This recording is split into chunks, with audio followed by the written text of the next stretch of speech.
Hi Vera, Hi, how are you doing? I'm fine, thank you. Good, good. You have said, I think in the run up to the last game, you probably said that Germany, it's unrealistic to think that we can get a result from Germany, and yet that's what you have to try and tell the girls now, and what you have to try and manage. How difficult is that going to be? Well, there's two things on that. One, everybody knows it because we're realistic. We've played them. But second, those players are Irish, and Irish players are going for everything. The finish line is after 90 minutes plus extra time and or injury time, and then we'll see. But we will prepare for a win, of course, which starts with not losing. Yeah, realistically, it would have to be a win, wouldn't it? Yeah, must be a win. A draw is not enough. Yeah. So when you analysed the game against Ukraine, how difficult a watch back was that for you? Very difficult, especially because the feeling of us all and the reaction in the reactions in the country were also that even though we have hardly any time with each other, this team is growing so fast. But while growing so fast and making and break through the barrier of qualifying, you need a little bit of luck. There's no team qualifying for the first time without luck or let's say missing bad luck, because that is actually what it was. And then you can say we're not good enough yet. Yeah, but if the own goal would not have happened, if, to her right, to Courtney's right foot, like happened before in the game, which what we trained, we would have now been celebrating. So if we would have scored a penalty kick, we would have been celebrating because realistically, Ukraine did not have one major chance. They had one dangerous shot, but that came out of a mistake of ourselves again. So growing to that level is avoiding mistakes, and that is a big step. And to really break through that barrier, you have to qualify once. And we know that if we qualify for playoffs, that we're going to make it because we feel that this team has grown so fast, and there was such a great base when we started, so that we could make this next step. But again, yeah, Ukraine was never a real contest, weren't they? They were very good in stopping us from playing, and in the second half they made policy of it. And we need to learn how to deal with that. And do you personally have any regrets in terms of selection, or even during the game, that perhaps you might have made substitutions earlier? No, I understand that people have question marks behind that, because that is what you think if you only sub very late in the game. But be sure that the full second half we're busy with when do we do what, and we have prepared it all. So you could say put Ella Malloy earlier on. But then you wouldn't have been ended up being able to put Ella Malloy on the left side. And we needed crosses from Katie and Ellen in the last 10 minutes. So if we would have, for example, she was ready for a few minutes earlier. Let's say you take the attacking midfielder off because that's her first position. Then you cannot take her out because then with Louise Quinn up front, you would have three strikers with Amber on and then Rihanna on, and you have no attacking midfielder. Do you understand what I mean? So it's a constant thinking, reading the game, what is happening on the pitch, and there was no player that was finished. There's also heard fresh legs on the wing. Yeah, on which side? Hedda Payne was going around it constantly. Katie McCabe was going around it constantly. So if there's no reason to sub, you don't sub.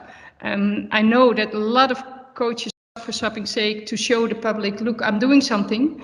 But if it doesn't, if it doesn't make things better, not a bigger chance on a positive result, then you don't do that. And professionalism comes in here, that you hold yourself also, because of course everybody wants to do something, but if it is not something that would benefit the game at that moment, then you make a big mistake as a coach. But that doesn't mean that I understand that people were thinking, because normally,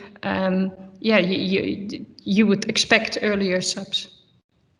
Well, the final one from me then, Vera, should you not realistically maybe just use this game as a free throw as the start of the next campaign, perhaps? No. Therefore, there's too big a price still lying there. And we know that if things roll our way, that surprises can happen. So we would never give up until the finish line. Even though it could not be realistic, even though the chances are very small, but even if there's a chance, then we would still go. Talk to you. Thank you. Thank you. Bernard, are you on the call? Yes, I'm here. Yeah. Yeah, go ahead, Bernard. Vera, how are things? Apologies, Vera. We had a few technical issues at the start, so I might be repeating some of what Tony said. But I suppose, what's your message to your players? Because as you were saying there, you're coming off the back of a very positive performance, but a very disappointing result. So what's the message to the fans and the players ahead of this Germany game? We are on such a strive forward. We are doing at this moment so well.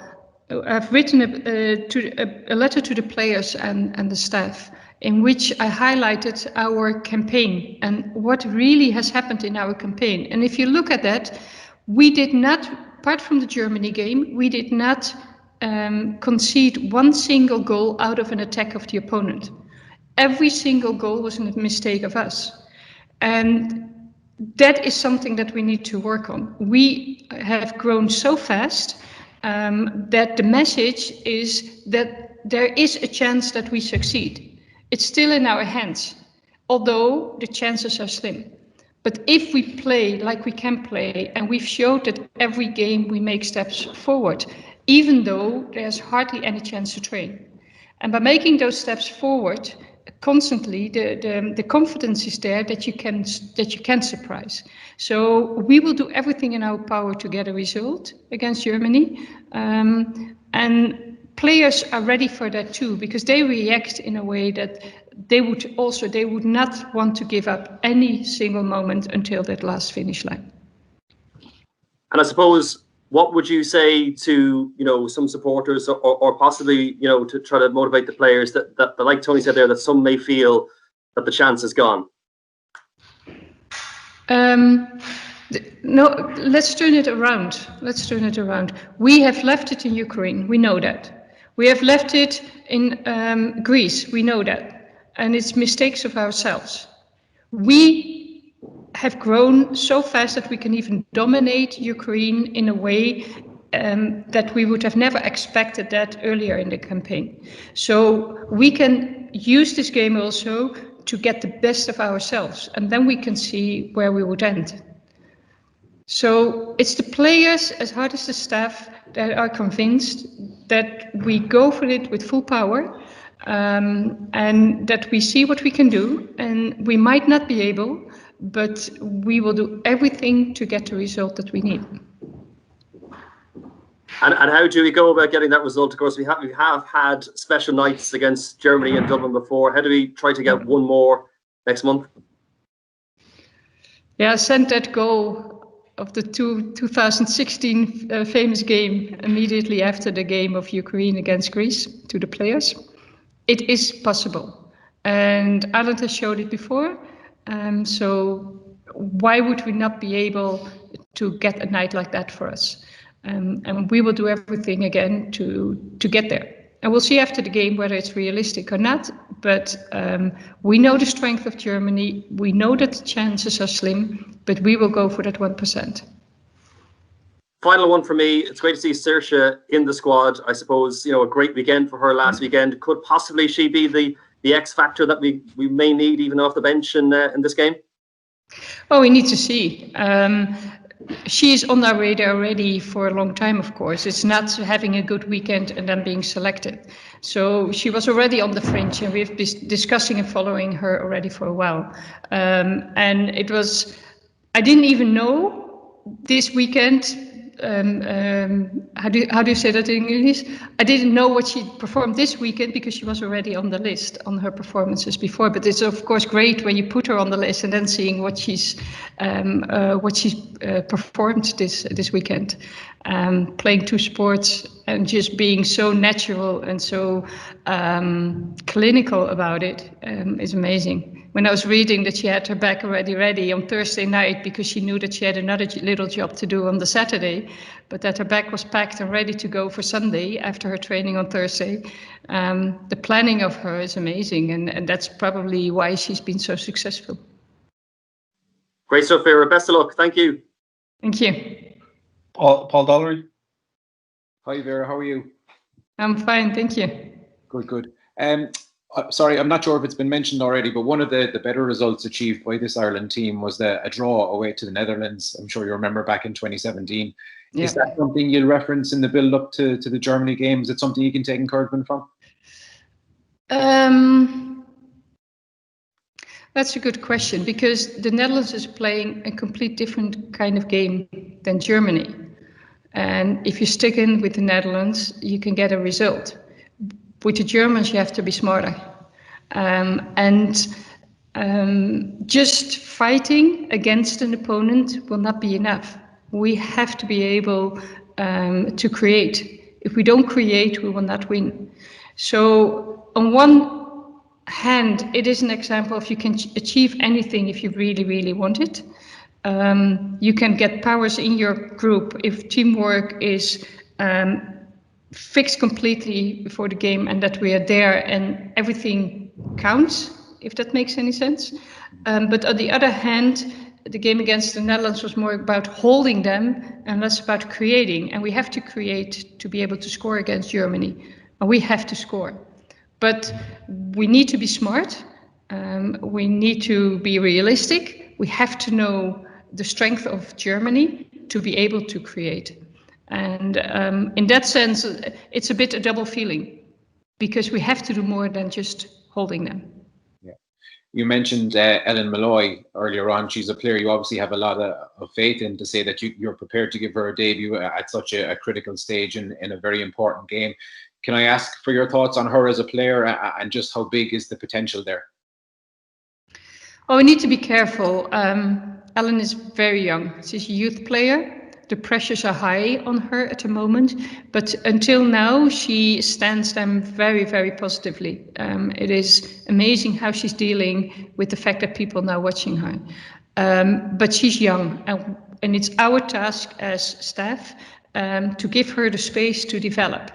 And if that space turns into that she can start, she will start. But the pressures are the most important thing for her to handle. She needs to stay fit. If she stays fit and she does things smartly, then she will grow to a level that Ireland will benefit from for the years to come. Just one more from me, Vera. Obviously, a kind of a good goal-scoring outlet for you has been the set pieces with the likes of Diane Caldwell and Louise Quinn. And a good provider of that has been, in the past, Megan Campbell's long throws, but Megan is still absent with the injury, obviously. What's the there as far as you understand? She had a setback in her recovery. She's getting back to training. Actually today is the first session on the pitch with the team again. So we follow her closely and I have close contact with her coach. That's a very good thing, a very positive contact. And well, what I said, we follow her very, very, very close. Okay. Thanks, Vera. We had hoped her to be ready in October, but unfortunately that was not the case. Thank you. Rory O'Hagan. Hi, Vera, how are you? Hi, how are you? I can see you, I think. Can you? Hello. Vera, can I just ask you about Claire Shine? Was she in your thinking for a call-up? I know she's been through a tough time personally recently, but it's good to see her back in action with Glasgow City. Yeah, it's fantastic that she's playing again. Football gives her structure, and her heart is in football completely. So it's so good to see that she's playing again. That she was even on the bench against Piemont. Also with her coach, I'm in close contact with Scott Booth, and she's doing well. She's getting playing minutes. She's getting there. But we need to have a little bit of patience with her.